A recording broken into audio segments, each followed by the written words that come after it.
Atenção! Começa agora uma teleaula de Geografia do Ensino Médio. Você vai assistir a teleaula de número 27. Bons estudos!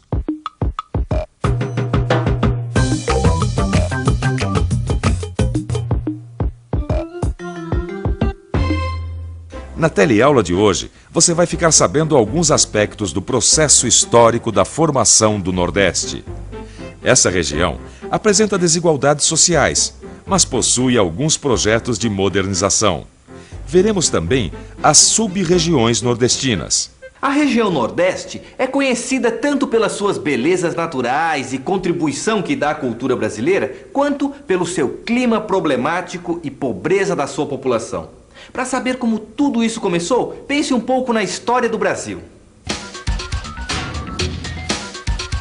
A região Nordeste foi a primeira a ser povoada na época da colonização do Brasil. Desde a grande lavoura da cana-de-açúcar, a economia na região era agrário-exportadora. Isso quer dizer que se plantava para exportar. Com o tempo, foi se firmando uma estrutura que dividia a terra em latifúndios, grandes extensões que pertencem a um dono só, e minifúndios, as terras dos pequenos proprietários. Claro que os donos dos latifúndios tinham mais poder que os pequenos proprietários. Por isso, dominaram o poder regional. E isso vale até hoje. No livro A Terra e o Homem no Nordeste, o professor Manuel Corrêa de Andrade descreve a formação de uma estrutura agrária baseada em grandes propriedades rurais que concentra as melhores terras nas mãos de poucos donos. Como o Nordeste é sujeito a estiagens temporárias, ou seja, secas, quem acaba arcando com os prejuízos são os pequenos proprietários e os parceiros. Gente que cultiva a terra dos outros e fica com uma parte da produção. Para entender a questão regional do Brasil, que o Nordeste sintetiza, vamos examinar a situação através de 3 fatores: histórico, econômico e social.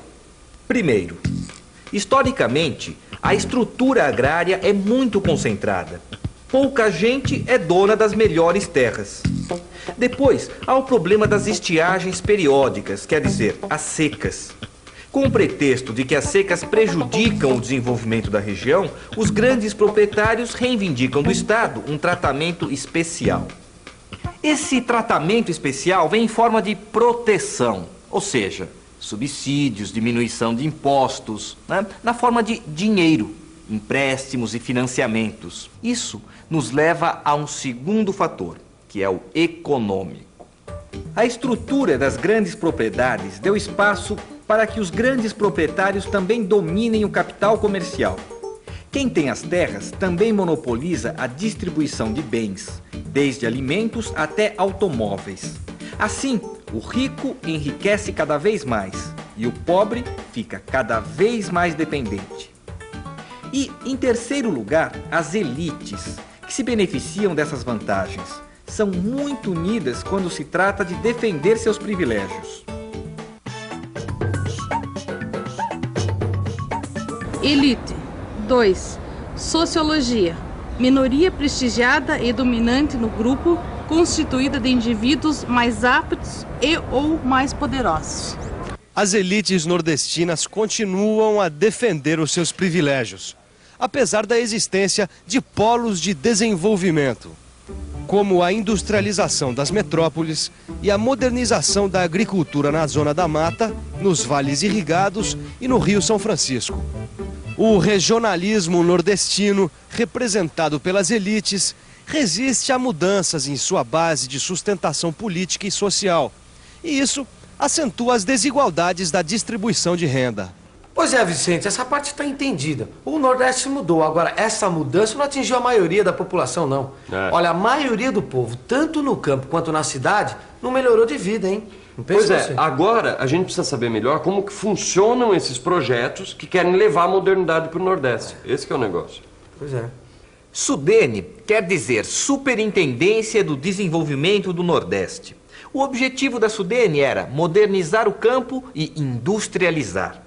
A partir da década de 70, projetos como o Polo Petroquímico de Camaçari, perto de Salvador, na Bahia, e a irrigação ao longo do Vale do Rio São Francisco criaram fronteiras de modernidade. Bom, o Nordeste passa por um bom momento hoje, tanto que a economia da região está crescendo um pouquinho acima da média do país. E algumas tendências são importantes. Primeiro, é de consolidar antigas potencialidades e novas potencialidades que já vinham se revelando. Por exemplo, a produção de grãos no Nordeste. E está ocupando toda a porção oeste do Nordeste, que vai da Bahia, subindo para o Piauí e para o Maranhão. O fortalecimento de uma tradição industrial na região. Uma segunda tendência importante é a mudança que está acontecendo no semiárido, onde dominava a pecuária, o algodão e a policultura. O algodão desapareceu e hoje o desafio é remontar a base produtiva. E algumas atividades estão se firmando muito bem, como a produção de mel no Piauí, a produção de flores no Ceará.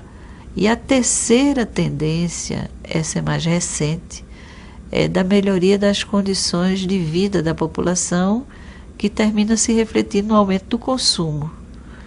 O Brasil hoje cresce puxado pelo consumo e o Nordeste lidera o crescimento do consumo. Isso é uma novidade. Outra fronteira que atua diretamente sobre o domínio agromercantil do Nordeste é a energética e de recursos. Dessa fronteira faz parte a Petrobras, estatal que atua na exploração de petróleo e gás natural offshore, quer dizer, fora da costa, no mar. Campos, Rio de Janeiro.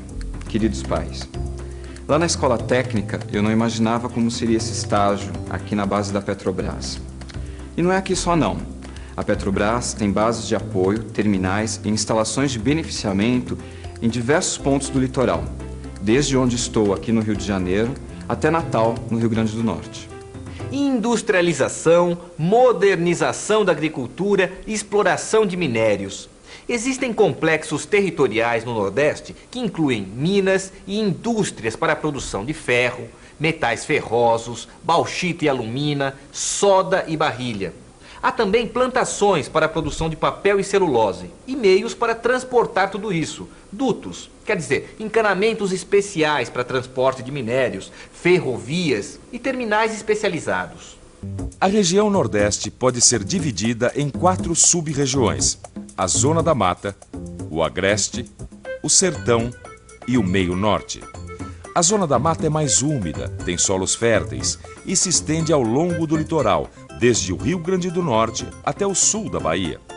Nessa área está concentrada a maior parte da população da região, principalmente em grandes cidades como Recife e Salvador.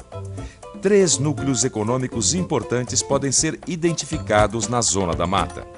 O primeiro é o litoral açucareiro, o segundo é o recôncavo baiano e o terceiro é o sul da Bahia, onde predomina o cultivo do cacau em grandes propriedades. O Agreste se caracteriza por ser uma área de transição entre a Zona da Mata e o Sertão e é marcado pelo Planalto da Borborema. Do lado leste do Planalto estão as terras mais úmidas. Do outro lado, em direção ao interior, o clima vai ficando cada vez mais seco. A estrutura fundiária do Agreste é basicamente formada de pequenas e médias propriedades. O Sertão é uma área de clima semiárido, com escassez e irregularidade de chuvas. É nesta área que ocorrem períodos de seca que podem durar meses ou até anos. A vegetação característica do sertão é a caatinga. A atividade econômica predominante é a pecuária extensiva em grandes latifúndios. O Meio Norte é uma zona de transição, situando-se entre o sertão e a Amazônia. Apresenta um clima seco próximo ao sertão e um clima mais úmido próximo à Amazônia. Nos vales dos rios maranhenses, destaca-se a extração do babaçu, matéria-prima para a produção de óleo vegetal. O Nordeste tem entre as suas potencialidades a de ser uma região que tem tudo para desenvolver uma atividade de turismo forte, né? E a gente tem 2 tipos de turismo. Um, eu diria que é mais o que a gente chama de sol e mar. e que atrai gente do Brasil e atrai gente de fora do Brasil. E a segunda, que tem um desenvolvimento menos forte, mas que é um grande potencial, é de aproveitar a relação entre turismo e cultura.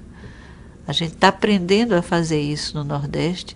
Por exemplo, o Carnaval do Recife, o Carnaval de Olinda já atrai brasileiro de todas as outras regiões. As festas juninas no Nordeste atraem muita gente. Mas durante o ano também tem um potencial muito grande para aproveitar essa herança que a região tem de ter sido um dos berços da ocupação econômica e demográfica do país, de ter recebido europeus, africanos e miscigenado isso com a população indígena. A riqueza da cultura do Nordeste é um grande patrimônio da região. E atenção, se liga aí que é hora da revisão. Na teleaula de hoje, você conheceu os desafios da região Nordeste.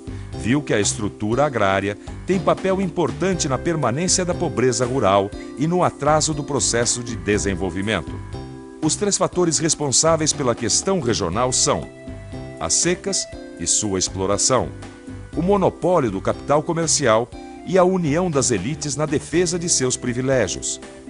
A situação passa por mudanças através de projetos como os da Sudene e do Polo Petroquímico de Camaçari, e da ampliação das fronteiras energéticas e de recursos por empresas como a Petrobras. Além disso, vimos nesta aula que a região Nordeste é dividida em 4 sub-regiões: Zona da Mata, Agreste, Sertão e Meio Norte. Aprendemos suas características naturais e socioeconômicas. E aí? Deu para entender por que a região Nordeste ainda não se desenvolveu o suficiente para oferecer condições de vida digna aos seus habitantes? Bom, em caso de dúvida, consulte o seu livro. E até a próxima teleaula!